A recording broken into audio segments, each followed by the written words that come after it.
Welcome back to another video. Like I promised in my previous video, I did say that I would provide some questions that you would get likely to get asked within a interview within IDAM. If where depends on the type of role that you're going for. Usually this first few questions usually get asked all the time. They will obviously introduce themselves and start asking you a bunch of questions. So the first question they usually always ask is, tell me about yourself. This question in itself does catch a lot of people out. When trying to answer this question, you're trying to focus around what they've stated in the job spec, but it depends if the job spec is detailed enough and it's not. So you gotta make sure that so when you're getting a job description from a recruiter or from a hiring manager, you gotta make sure that this job spec is detailed enough for you to explain. If when you receive it or you've seen it and it's not, it's just like broad, basically try and get a detailed job spec. So that question is more about focusing on the job spec as well as what experience do you have that you can utilize and talk about.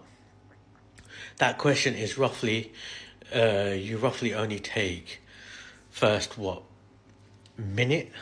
minutes at tops to try and answer that question.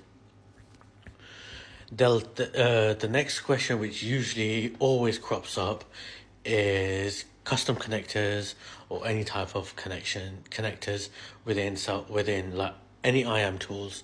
So this question, if you want me to dive deeper into custom connectors, I can talk. I should be going live tomorrow. I usually sometimes jump on live with Sham Cyber Chat. I think that's his name. I usually jump online with him, so jump on there and I will probably try and answer it, or I'll probably go live myself, and then you can probably try and ask me any questions. It should be in the morning, Wednesday, roughly around 11 o'clock. I should be able to go live for a bit. Then the next few questions is mainly going to be all about give me a time where you've done a project and something's gone wrong, or you've done a very good job. Those types of questions is explain a situation, try and understand what they are trying to achieve. So for example, if you've done basically end-to-end implementation, as a contractor you will never do that. As a permit, it might happen. You don't always get to do end-to-end projects straight from a greenfield.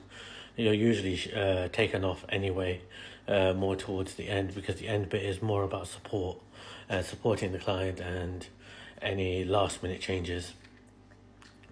Some of the other questions is more about trying to understand you as a person. So types of questions they will probably ask is, so for me, they usually ask about my architectural design HLDs, LLDs, design documentations, so everything around that. Joiners, movers, leavers process, they may touch on it.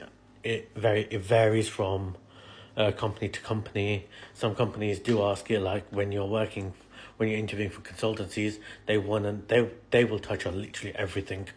Like I've said previously in my previous videos, if you are a grad or you're new to cybersecurity, try and focus a lot of your stuff. Try and get a lot of research done online. Stay away from all this AI, ChatGPT, and some of these sites to create your CVs. People are getting caught out. I have spoken to a few people online have stated, oh, I got ChatGPT to write my CV, but I'm not getting any interviews. It's clearly stated that ChatGPT, when you're getting ChatGPT to write your CV, you're obviously getting it to write it right from scratch.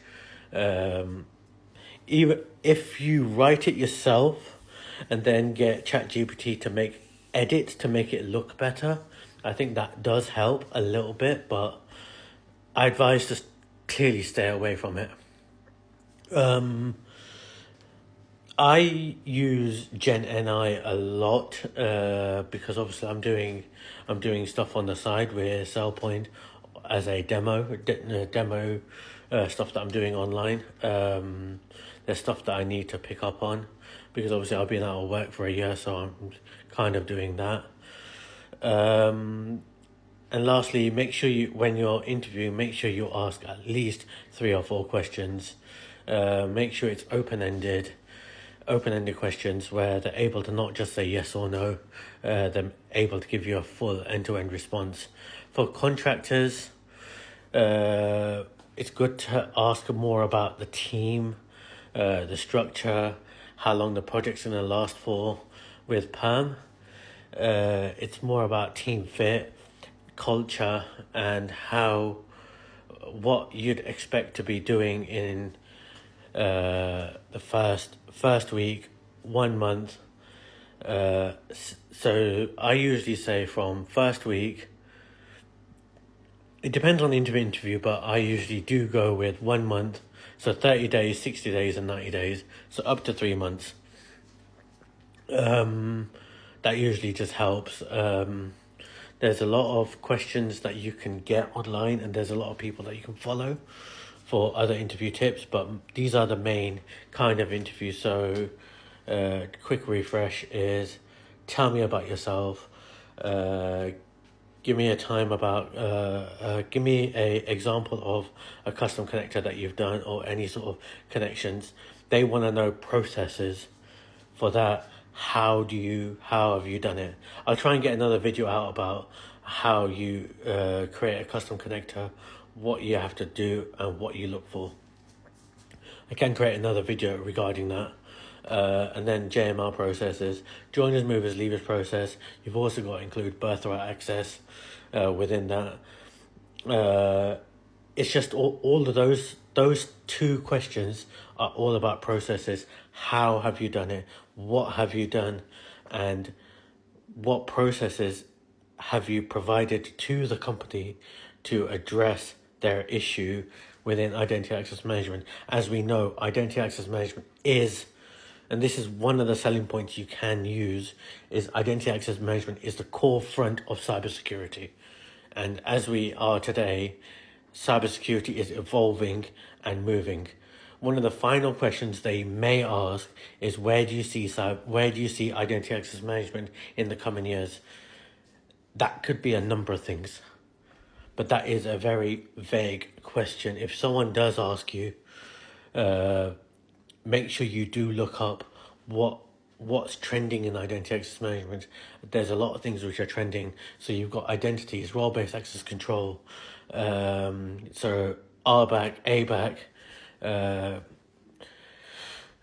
the different types of connectors, connections. You've got a lot of stuff. There's a lot of things that you can think about. Hope you like this content. If please like, share, follow. I am going to try and start going live a lot more, and let's see how it goes. All right, take care. Bye.